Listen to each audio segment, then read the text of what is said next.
Uprising. A beautiful expansion with one of the most mesmerizing main menu themes in the CNC franchise.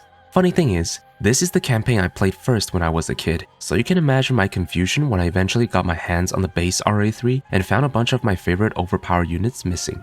Only now that I find myself here again though, did I realize how much I relied on these new toys.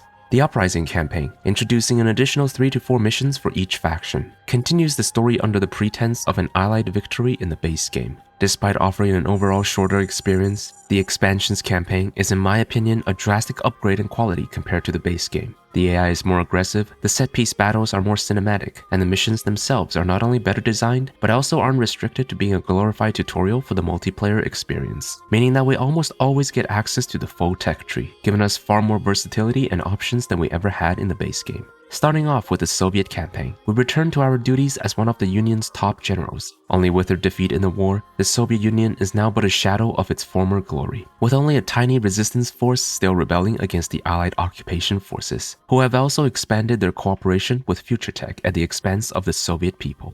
Raid on Lost Castle is the first mission in the Soviet Uprising Campaign, tasking us with the rescuing of several top Soviet scientists whom the Future Tech Corporation had abducted in secret. We get handed a small task force, get in and nab the scientists, then get out. Since this is a Spec Ops mission with no building involved, both the enemy and I are severely limited in technology and firepower, which is a good thing for us because the only advantage the early Soviet infantry have are their numbers, and these low-intensity battles give us a lot more room for error. Most of the battles here are designed to end in little to no losses for the player, so to save time, I'll only pick the important ones to talk about. The initial segment is all about optimizing XP distribution. The only unit given to us are conscripts, who are extremely weak and only have access to self-healing when they level up to heroic veterancy. These ones will then be used to soak up enemy fire while our non-heroic conscripts move in to get the killing blow. There's plenty of health crates scattered across the map. Use them and garrisonable structures to safely rank up our first few heroic conscripts. This should let us get 6 to 7 conscripts to heroic veterancy. The same thing goes once we get in touch with the flak troopers, whose anti-vehicle capabilities are a lot more useful than conscripts, and we should prioritize leveling them up first. Enemy blockades from this point on are largely split into 3 groups: paradrops, destroyers, and Athenas. The destroyer ones are the easiest to deal with. Just focus down the destroyer with flak troopers. The paradrops are also easy pickings. Just wait under the airplane and gobble them up with the flak troopers. The Athenas are a bit more tricky. The first one we come across may seem intimidating at first, but all we need to do is to run straight at it with our flak troopers, and it will switch to its shield projector mode, making it an easy clear. The second Athena group we come across is protected by 3 peacekeepers. Charge in with our conscripts and burst down the peacekeepers through the shield, then run away immediately. Wait until the shield projector is recharged, then run in with our flak troopers to finish it off. Same thing for the one after it.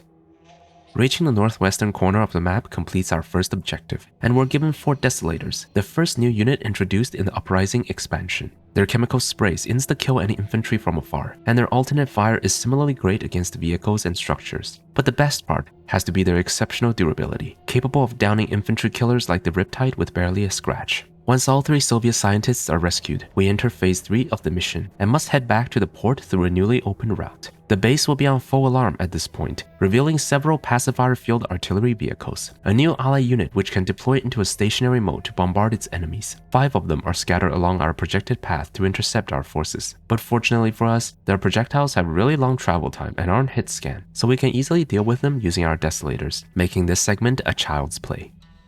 Satellite reports indicate several large vehicles are closing in on your position. Do not engage the enemy. You need to get those scientists I'd to win. safety. Is under attack.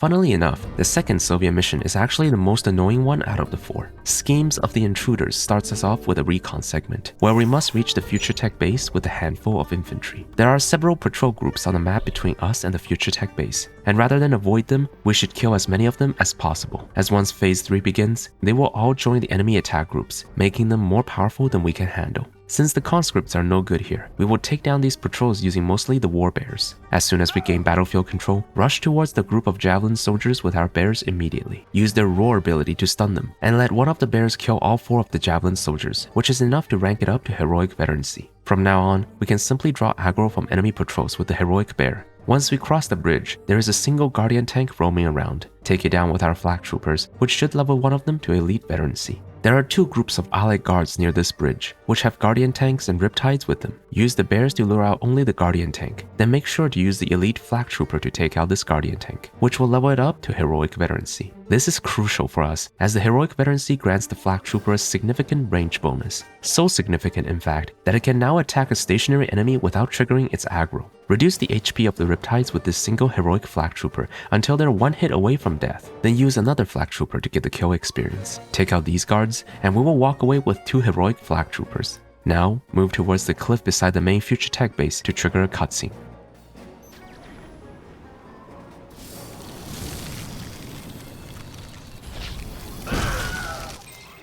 Those filthy animals! Experimenting on civilians. That's it. I'm sending in Kirovs. We will reduce that place to rubble.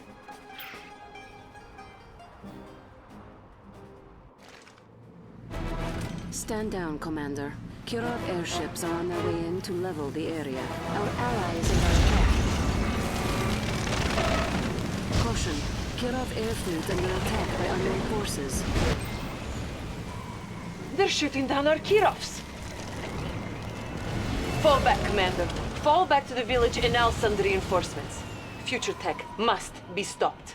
The map will expand once the cutscene ends, and we now enter phase 2 of the mission. The objective is to rendezvous with our base in the southwest, after which we must defend it for 2.5 minutes until reinforcements arrive. We then enter phase 3, muster up a sizable force, push our way through the attacks of 3 different allied bases, and eliminate all future tech buildings inside the wide allied base. The enemies attack extremely frequently during this whole ordeal, meaning we have to spend a lot of time and resources setting up an impenetrable defense, and then have to figure out a way to somehow not lose any units as we battle our way across the entire map. Keep in mind that the allies don't shy away from high-tech units at all in this mission, even constructing a few of their newest aircraft, the Harbinger gunship, which is ridiculously strong. It's pretty clear that the room for error is about as big as your average New York condo for 2K. I'm not saying it's undoable, but like I always said, it would be an inelegant solution. So, time to cheese the mission.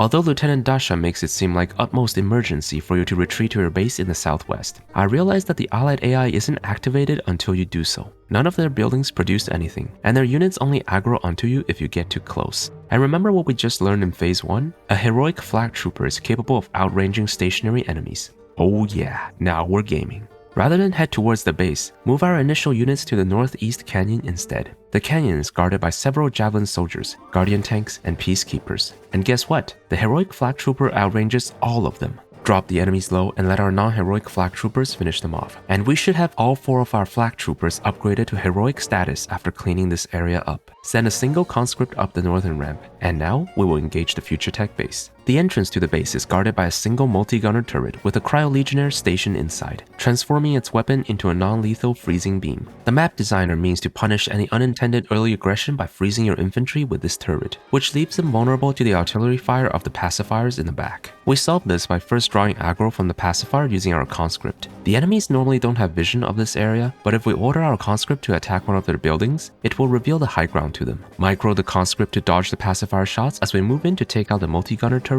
with our flak troopers. Then back off a little as we prepare to tackle the pacifier itself. There are a total of 2 pacifiers inside the future tech base, with the furthest one protected by 4 cryo-legionnaires. Draw aggro from the closest pacifier using a bear, then send in a single flak trooper to draw aggro from the other pacifier. Putting the bear on a square-shaped waypoint loop lets us focus all of our attention on the flak trooper instead. We can then reliably take down the closest pacifier as we dance around the artillery fire of the second. Back off a little, and use the bear luring trick to pick off the infantry group beside the first pacifier. This gives us unrestricted access to the power plants, and taking them out depowers the remaining multi-gunner turrets. Repeat the waypoint loop trick on the second pacifier, and pick off the cryo-legionnaires one by one using our bears and conscripts. We gotta be careful with this second pacifier because this one would randomly decide to switch its target at some point, so we should get inside its minimum range as soon as possible. Once all of the cryo-legionnaires are taken out, the pacifier falls soon after. And just like that, we've taken out the future tech base. All we have to do now is run back to our base, activate the 2.5-minute timer, build a few Tesla coils to defend ourselves against some weak allied attacks, and instantly complete the mission once our reinforcements arrive.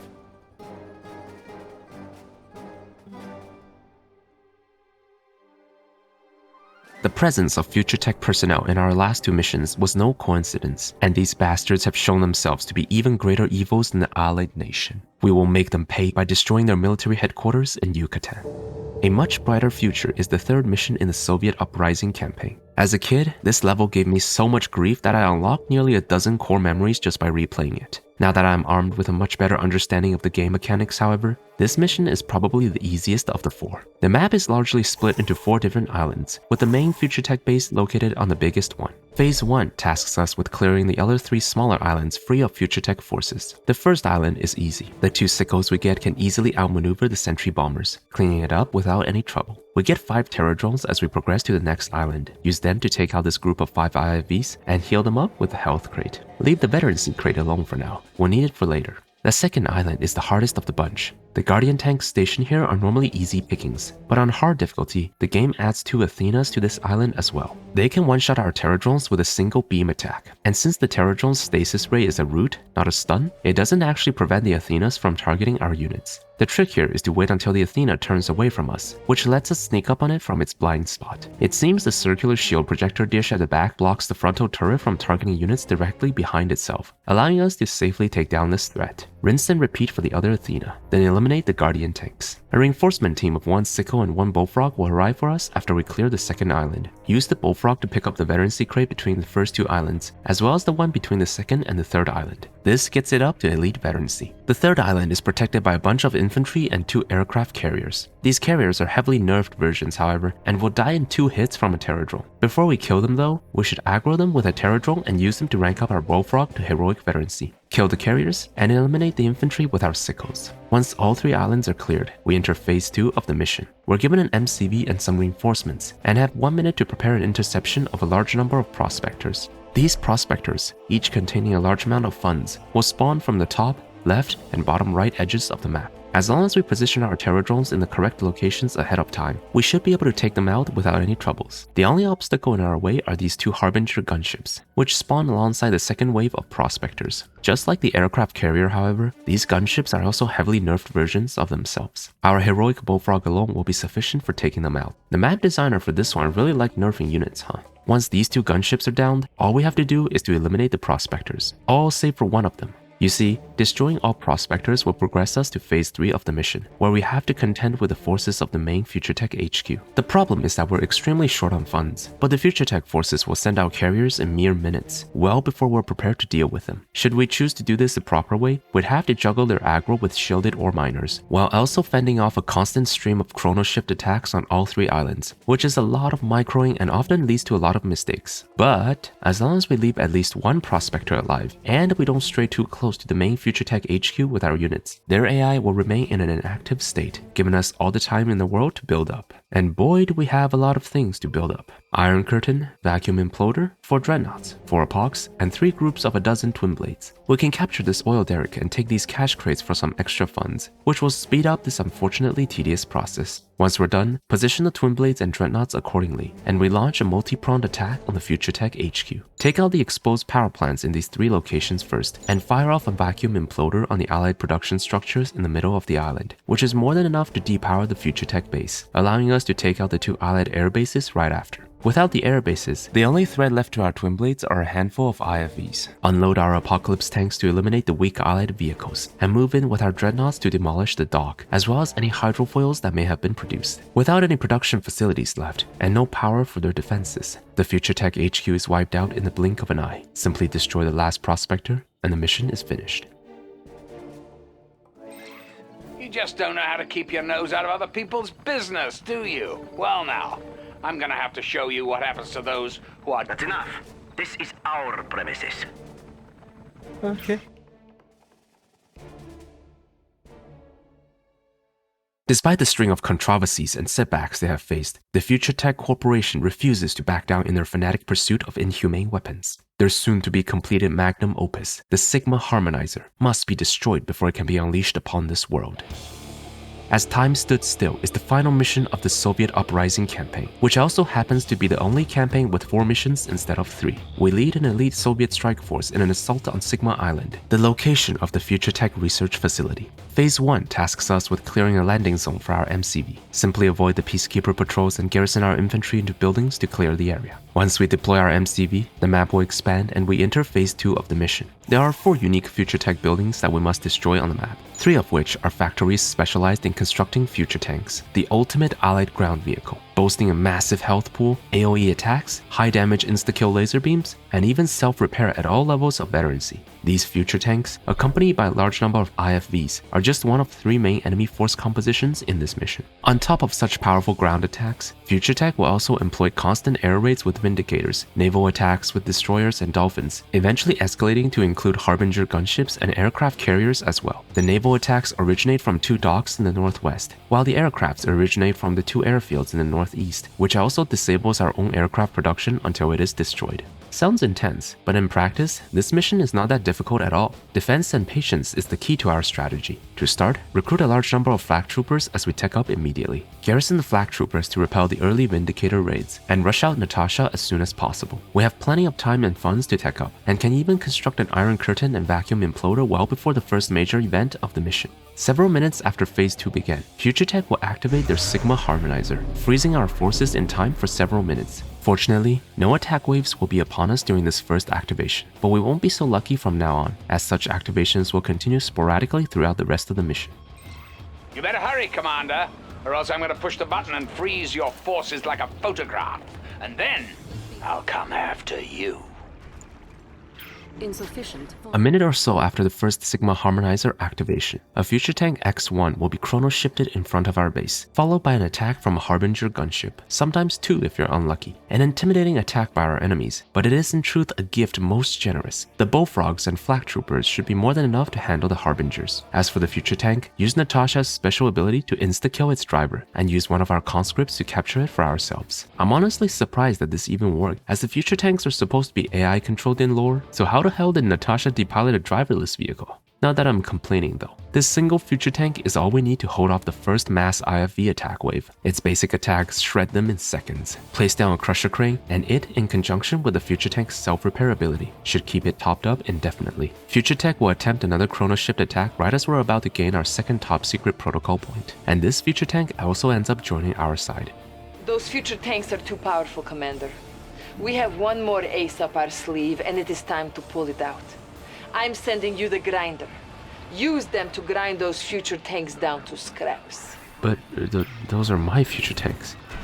With 2 Future Tanks guarding our front door, we can safely direct our attention towards the naval front. Build up a dock and construct 3 Aquila subs, which should be enough to repel the first Allied naval attack. Once that's done, move towards the northwest corner with our Akulas. If we act fast enough, the docks shouldn't have enough time to fully recruit their next attack wave yet. If they did, use the orbital dump and vacuum imploder to take out the docks. If not, then we could simply destroy the docks with our Akulas. Despite owning a construction yard, the Northwest Future Tech base doesn't actually rebuild any buildings. So once we're done here, we won't have to worry about another naval attack anymore. Wait until our vacuum imploder is done recharging, and unleash it upon the Northeast airbase to put an end to the air raids as well. With the side objectives done, all we have to worry about now are the ground attacks. At this point, Future Tech would have started adding 1 or 2 Future Tanks in their attack waves. Natasha could easily snipe one of them, while the other can be insta-killed by our own Future Tanks' riot beam attacks. A couple more attack waves, and we will have a formidable team of our own Future Tanks. Add in a few Apocalypse Tanks, and we can easily steamroll the rest of the mission with this army composition. Just imagine how happy these conscripts are, going from using a simple AK and trench coat to piloting a state-of-the-art killing machine. Vacuum implode the middle Future Tech base, and finish it off with Iron Curtain Future Tanks. Clean up the stragglers, destroy the Future Tank factories, and we're basically done with the mission.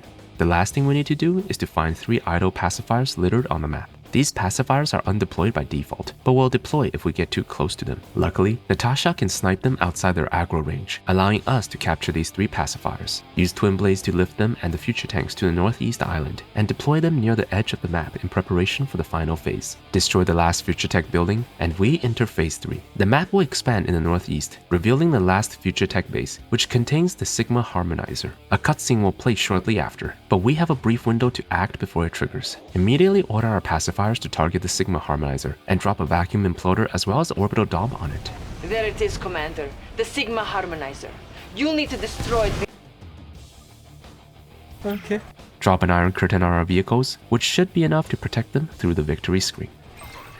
No! What have you done, you idiot? I could have created heaven on earth here. Now! I have nothing.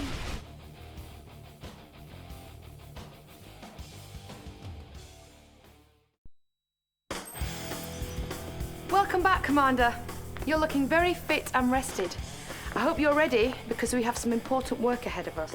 Now that the Soviet campaign is done, it's time we move on to the good guys who never lost canonically in Red Alert. With the death of Emperor Yoshiro and the Allied victory over the Empire in the base game, Crown Prince Tatsu had decided to surrender to the Allies, but not all in the Imperial Shogunate share his willingness to bow before their enemies. Rather than surrender, 3 Imperial warlords have decided to gather their followers and rebel against the Allies. Each of the 3 Allied missions will task us with the apprehension of 1 Imperial warlord, with the first being Shinzo Nagama. End of Tradition is a very simple mission. We start off with 5 IFVs, some javelins and dogs, and must escort an MCV to the designated location. One thing people mention a lot in the comments of the Allied Death List video is that you can actually put engineers inside IFVs to make them into a repair IFV. To be honest, I completely forgot that was a thing. The last RTS I played was CNC3, and you cannot do the same thing with the APC in that game, so somehow my brain just decided to throw that possibility out the window in this game as well. Good thing here is that the mission starts with 2 IFVs already having engineers inside them, so the mission itself has already accounted for my stupidity.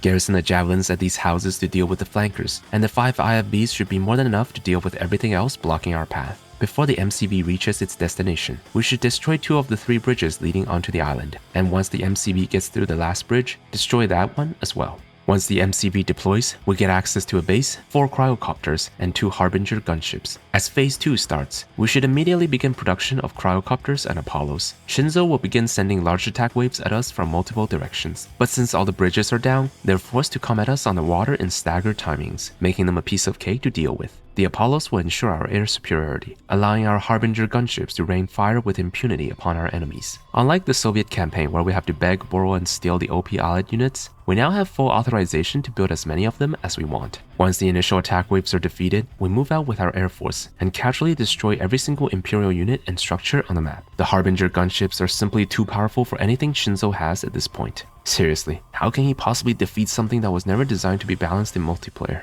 Destroy Shinzo's army, then move towards his estate. Freezing it would trigger Phase 3, where Shinzo attempts to escape in one of 6 disguised sudden transports. Rather than wasting our time, we simply drop Cryogeddon on his front door as we freeze his home, and all 6 sudden transports will be frozen before the cutscene is even finished. Your dishonor knows no bounds. You capture me with tricks and magic? Today you have taken on a true warrior. While I mourn his defeat, I can rest knowing Japan is one step closer to peace and stability.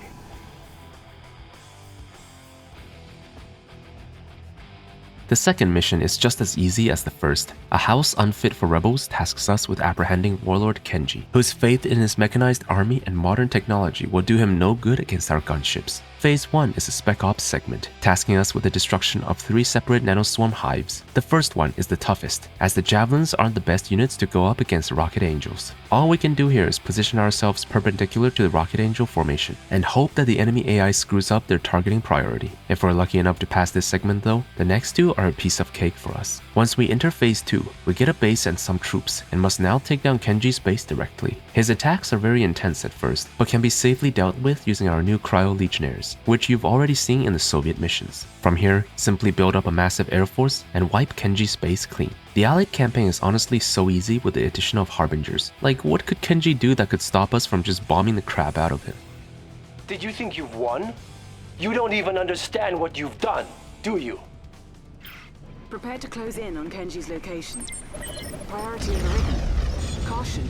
We detect that one of our own tech inhibitors has been activated. Oh. And is being used against When we enter Phase 3 by destroying Kenji's estate, the mission triggers a cutscene where Kenji activates his tech inhibitor, disabling all of our buildings and vehicles, as well as our aircrafts, which causes them to all come crashing down. While these are technically cutscene deaths, our ability to avoid them means we'll have to consider them run ending. You're probably thinking, no big deal, I can still beat the mission without building aircrafts. We still got Athenas and Mirage tanks, so what's the big deal? Oh, if only it were so easy. On top of the tech inhibitor situation, Phase 3 also shrinks the viewable battlefield map by a significant amount. The problem is that any building or unit we have outside of this final viewable zone is considered lost by the game and are all documented on the summary screen. We could salvage this by selling all of our buildings and moving all of our units into the final zone, which would save us from losing any units, but would still invalidate a no buildings lost run. Oh well, guess I'll have to settle with this. I mean, it's not like I can beat this mission without building anything and losing anything, right? Not much changes in Phase 1 of the mission, except when we get to the second Nanoswarm Hive location. Make sure to only destroy the Nanoswarm Hive and not the 2 power generators and Defender VXs near it. Once Phase 2 begins, that's where the pain starts. Only 2 buildings are considered unavoidable cutscene losses in this mission. The 2 refineries we get as we enter Phase 2. As soon as we gain control of our units, unpack our MCV and sell our refineries immediately, and begin moving across the bridge. The first 2 enemy attacks are scripted to move towards where our starting location is, intercept the Steel Ronin with our MCV and Cryo Legionnaires, and if we move fast enough, we should be able to get out of there before the second attack group arrives. These guys will simply idle once they reach their destination, and won't come chasing after us, so we have some time to set up our position. Our initial goal is to stall as long as possible, until we've accumulated enough top secret protocol points to launch attacks behind enemy lines. The middle of the map is roughly split into 4 regions of garrisonable structures, some of which are already taken by Kenji's forces. Our Javelin soldiers can outrange them in their alternative fire mode, however, allowing us to safely hunker down afterwards. Enemy attacks consist primarily of Steel Ronins, Tsunami tanks, and ground infantry, with occasional attacks from Tengus and Chopper VXs. The Steel Ronins in particular are our greatest adversaries in this mission. Despite being a melee unit, their durability allows them to reliably close the gap and damage the buildings we garrisoned, even when our Javelins are all heroic. Its ranged shockwave ability can also one-shot shielded peacekeepers, preventing us from using them as meat shields. The only form of sustain we have is the construction yard, whose threat value is high enough that it would consistently draw in most of the enemy aggro, and we have more than enough starting funds to keep up with the repairs. But that doesn't mean our garrisons never come under harm, so once they become too damaged, we will be forced to relocate. Enemy attack intensity is extremely high at the start, constantly recruiting new units from their 2 dojos, 3 mecha base, and 1 dock. As the mission drags on and the ore mines start running out, however, the gaps between their attacks become larger and larger, and they'll eventually stop producing units from the frontal dojo and mecha bay, only managing to cobble together an attack force once every few minutes. From what I can tell in this mission, it seems AIs in Red Alert 3's campaign don't have the infinite money cheat that is so prevalent in a lot of older RTS games, which is very helpful for us as we begin our attack behind enemy lines. Stall as long as possible in each of the urban area's quadrants, until we eventually gain enough security points to proceed with the next step in our plan. We're only allowed a maximum of 7 security points in this mission, which is just enough for us to unlock the paradrop team and the Cryo-Geddon. Use surveillance sweep to reveal this area near Kenji's base, and send in the paratroopers to begin our operation. You might recognize this area as where the second Nanoswarm Hive was located in Phase 1. This is why I said not to destroy the power plants and Defender VXs. Use them to level up the Javelin Soldier and the paradrop team to heroic veterancy. This gives the Javelin Soldier the ability to outrange Defender VXs in his lock-on mode, but he still needs Cryoblasts to help him take down the Wave Force towers, which are present in every corner of Kenji's base. We can start chipping away at the towers once we have the Cryoblast, which is the second level of the Cryo Shot ability. While the cooldown is long and the AoE radius is not as big as we'd like, it's still the only way we have to take down these defenses. Later on, we can upgrade it to Cryo-Geddon for even more area coverage. There's only a single Wave Force tower, the one positioned at this corner, that can never be frozen by any level of the Cryo Shot ability, so we'll have to move carefully around it instead. When we start venturing deeper into the core of Kenji's base, we'll sometimes attract the aggro of his attack waves, but most of them will de-aggro if we just step back. If not, then our heroic Javelins and Peacekeepers can deal with most of them no problem. If there is a Steel Ronin, however, then we'll just have to wait until it dies to our garrison units before we move in. This is basically what we'll be doing for the next 40 minutes of the mission. Cryo-Geddon, kill a few buildings, move back, wait for cooldowns, rinse and repeat. Kenji will pour all his funds into building units, and won't rebuild his buildings until he has no production structures left. Destroy the mecha base, dojos, and the dock, then take out the Wave Force towers defending the main entrance to his base, which lets us finish off his last 2 production structures. And now, finally, after nearly an hour of simultaneous boredom and anxiety, I did it. I went into this challenge thinking the allied missions were going to be the easiest, but good lord has this one exceeded my expectation. And now that I'm here, I sure as hell am going to savor my victory. Move our MCV into Kenji's base and start building up. As long as all our buildings are inside the final zone of Phase 3, they won't count as losses. Collect some cash crates from the southeast corner and recruit some spies and engineers for one final humiliation. Phase 3 tasks us with the capture of Kenji, who, much like his late emperor, has decided to don a custom King Oni suit for a last stand. Though, unlike Emperor Yoshiro, he didn't get enough budget for a cool VFX shot. We're given Tanya and 4 additional Cryo Legionnaires to fight through a large amount of infantry, eventually destroying the tech inhibitor and freezing Kenji in place to be chrono shifted away. Clean up the enemy infantry and capture this oil derrick to gain a small trickle of cash. Our funding is reset to 0 when Phase 3 begins, but that won't be enough to stop us. Once we have 1,000 credits, bait Kenji out and persuade him to join our side. Come on, fight for the winning team.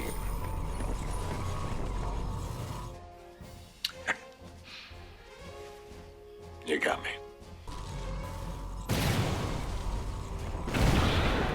So much for his unit description being refused to yield. Kenji's location. Tatsu!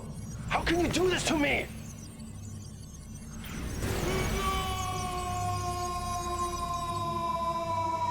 Warlord Kenji has been subdued and will be transported to our detention center in the vicinity. With both Shinzo and Kenji subdued, only one more warlord remains. The True Shogun's Stand is the final mission in the Allied Uprising Campaign, where we have to take down the last rebelling Imperial commander, Sato Takara, which should bring an end to their insurgency.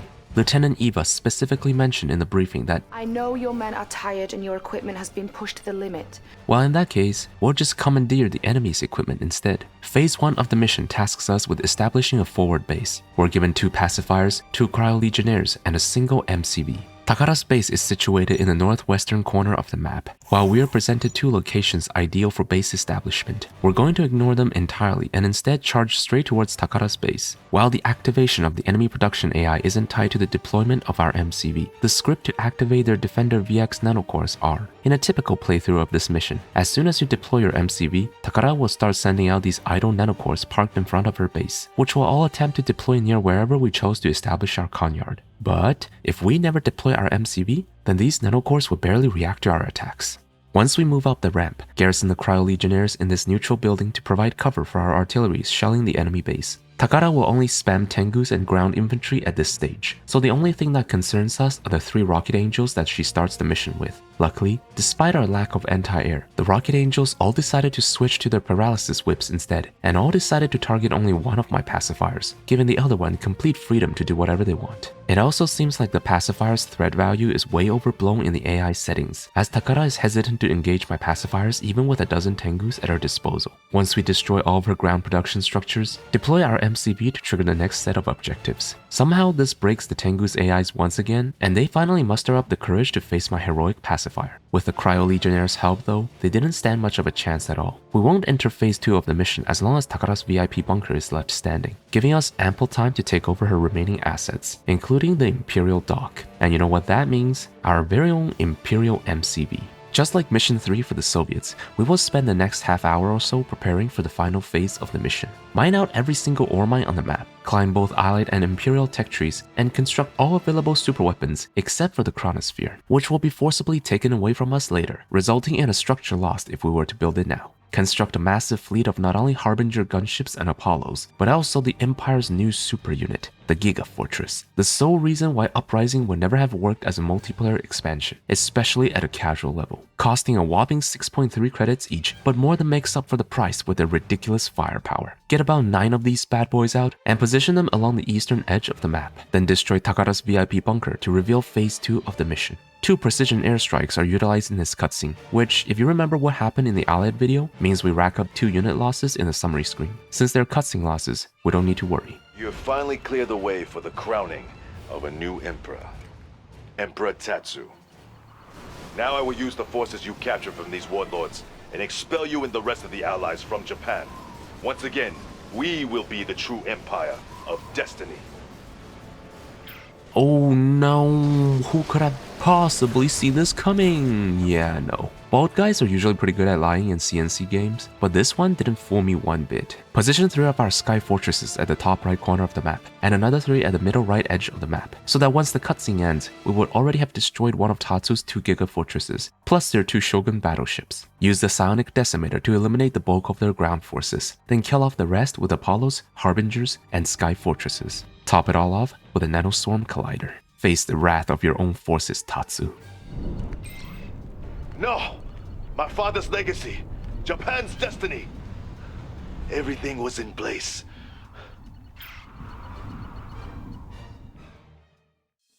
With the Allies and the Soviets done, all that's left is the Imperial Campaign. Unlike the financial struggles I was forced into in the base game's Empire campaign, we have more than enough funds to spare in the Uprising expansion, because this video is sponsored by Surfshark VPN. Great content can come from all walks of life, from all corners of the world. But the world is a big place, and sometimes the things you find enjoyable are kept from your reach. The Chainsaw Man anime, for example, is one of my favorite works in recent times, but it is sadly not part of the Netflix streaming catalog in my country. But with Surfshark VPN, I can easily change my location to Japan, allowing me to enjoy Denji's shenanigans wherever and whenever I want. And that's just one of many examples of how Surfshark can help you at home, not to mention its numerous benefits even while you're out and about. Need to access sensitive information but scared to do so on public Wi-Fi? Surfshark will stop your worries by encrypting all of the information sent between your device and the internet, adding an essential layer of extra protection. Sometimes the problem is worse while traveling abroad, and you may not even be able to connect to apps you frequently use like Discord, Reddit, or Instagram.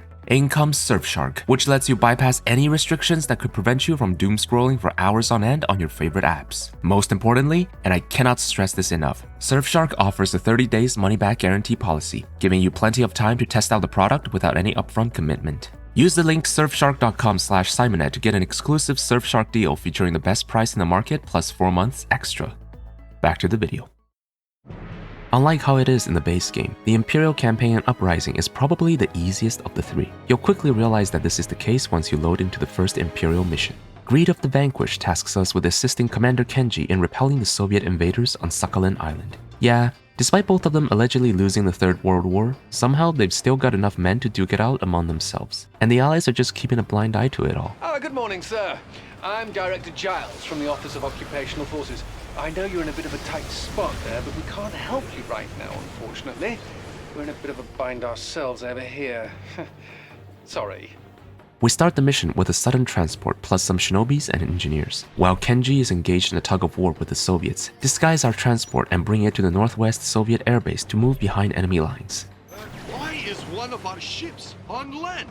Once there, take over the rear Soviet base and start building engineers to put in our sudden transport. Even though this is an Imperial mission, we're gonna be using the Soviet arsenal instead. Send our disguised transport back into the main Soviet base and unload our infantry right beside the crusher cranes. Infiltrate the nearest super reactor to depower the enemy base, which triggers the Soviets to start frantically constructing reactors. Capture their crusher cranes to commandeer the production queues so that we can spam a bunch of Tesla coils and flak guns to repel any counterattacks. Capture one of the super reactors for ourselves and keep using the other one to depower the Soviets. Without power, the Soviet production structures can't pump out units as fast, and Kenji's forces won't take long before they push all the way here to rendezvous with us. Let his troops finish the job as we recruit some MiGs for the final phase of the mission. Once all Soviet production structures are destroyed, we trigger the final phase of the mission, where we have to destroy a bunch of grinders that are airlifted in. Expedite the process by eliminating them with our air units before the cutscene even finishes, and that's the first mission done.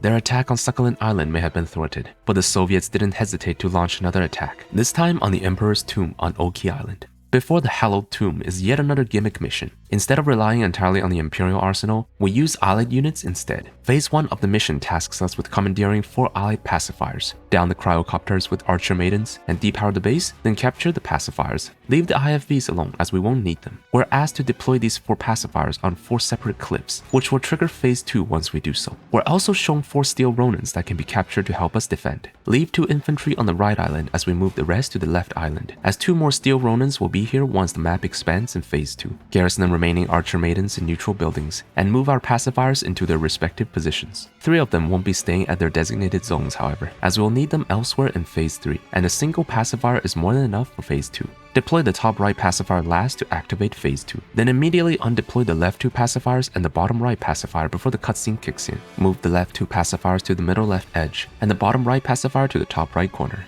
Once phase 2 begins proper, a massive Soviet naval force will head towards the Emperor's tomb. Use the deployed pacifier to eliminate the high priority targets first. Pre-fire the grinders and dreadnoughts first, as the steel Ronins can handle the stragglers with ease. Once all that's left are the bullfrogs, undeploy the last pacifier and send it to the top right corner as well, and move our 4 steel Ronins to the top left corner of the map. Finish off the bullfrogs with our archer maidens, and we enter phase 3. The map expands greatly in the final phase of the mission, revealing the entirety of Oki Island. 6 observation posts are scattered across the entire map, and our objective is to capture and hold all 6 of them. 2 Soviet forces will arrive from the left and right side of the map, setting up their own bases to stop us. We also get an MCV and 4 Tengus to prepare a base of our own. While the mission doesn't tell you this outright, it does have an alternative win condition where we simply have to destroy all Soviet production structures, which is what we'll do. The 2 pacifiers we had deployed in the top right corner of the map has enough range to bombard the top right Soviet Navy during their cutscene, significantly reducing the amount of units we have to fight against. Undeploy them immediately once we regain battlefield control, and start chipping away at the top right Soviet Konyard. The 3 remaining Stingers that we didn't destroy during the cutscene will circle back to defend their Konyard, but they're no match for our heroic pacifiers. The left Soviet base is a bit more tricky, starting off with a bunch of ground units and defenses as soon as Phase 3 begins.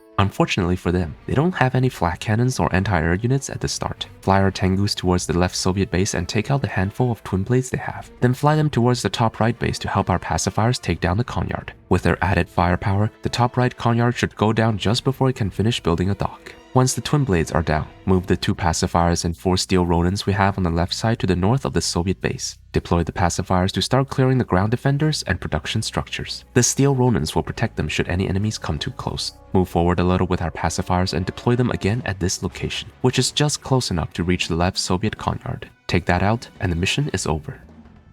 Well, I promise you, Moskvin will be back.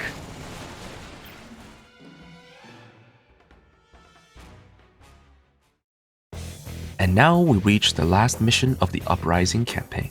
Blood in the Water, the final Imperial Uprising mission, where we take the fight to the Soviets at Vladivostok. Instead of borrowing the arsenal of other factions, we finally get a non-gimmicky mission where we get to exercise the full might of the Empire. Phase 1 tasks us with the destruction of a Soviet forward base. We start with an MCV, 3 Sea-Wings, and 4 tsunami tanks. Normally I'd try to rush down the Soviets with our starting units, but for some reason, the developers decided to remove the self-healing from the tsunami tank's special ability, and the Soviets do have a decent number of starting troops, so we'll take this mission slow and steady instead. We only need to build 2 types of units at the start, the Naginata cruiser and the Shogun battleship. Once we get a couple of each, send them to destroy the Soviet dock to cut off their naval production. On a positive note, it seems the developers made it so that point defense drones now last indefinitely, whereas they used to expire whenever the ability came off cooldown in the base game. This makes it a lot easier to keep our units healthy and protected throughout the mission. The Shogun battleships have enough range to reach all target structures in this phase of the mission. But just like the 3rd Soviet and Allied missions, we're going to leave one of the buildings alive just so we can trivialize the next phase. Seize all of the ore mines on the map to stock up a large surplus of cash. Get a dozen Tengus up for later, and plop down some Defender VXs as well. Once we're ready, destroy the last Soviet structure to enter Phase 2. The map expands significantly in the north and east direction, revealing a massive Soviet base, fielding numerous docks and airports. The enemy is quick to begin production of Akulas, Dreadnoughts, MiGs, and Kirovs. No matter how many they bring though, they can never measure up to what we're given. I am granting you our newest, most powerful weapon, the Giga Fortress. Show no mercy, Commander, but they have shown us none. 3 gigafortresses, as well as the authorization to begin construction of more of them. You've no doubt seen how powerful this unit is already in the Allied campaign. Need I say more? Decimate the Soviet Navy with our gigafortresses and transform some of them into sky fortresses to begin sweeping through the Soviet bases. Use our Shoguns and Naginatas to eliminate the docks in the top edge and start production of additional gigafortresses from our docks. We have more than enough funds to keep pumping them out. Cleave them apart, flesh from bone, incinerate every last Soviet scum until we've cleansed this area of their impurities. With a squad of Tengus handling the Kirovs and MiGs, what exactly are the Soviets supposed to do against the wrath of the gods? Just a smidge more sugar in the tea would be... Konnichiwa, Commander. I'm afraid that you've once again broken the conditions of the post-war agreements. Now you and these Russians must be put down for this little uprising.